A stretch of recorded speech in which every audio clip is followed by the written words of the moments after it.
दिल की आवाज, मीठी मीठी नज़्में। मेरा नाम नेहा फातिमा है। मैं GUPS चाणक्य में पढ़ती हूँ।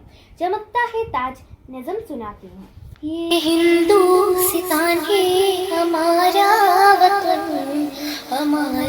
वतन सबसे प्यारा वतन। मोहब्बत है अपने वतन से हमें, मोहब्बत है जितनी चमन से हमें। ये हिंदुस्तान है हमारा वतन सबसे प्यारा वतन।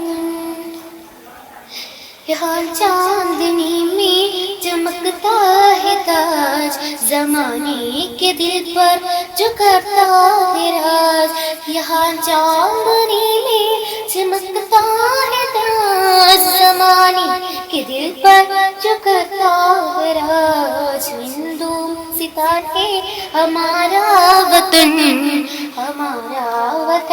सबसे प्यारा वतन।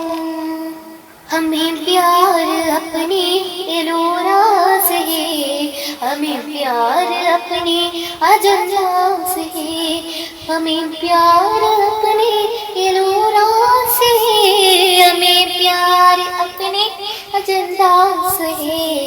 ये हिंदुस्तान है हमारा वतन सबसे प्यारा वतन।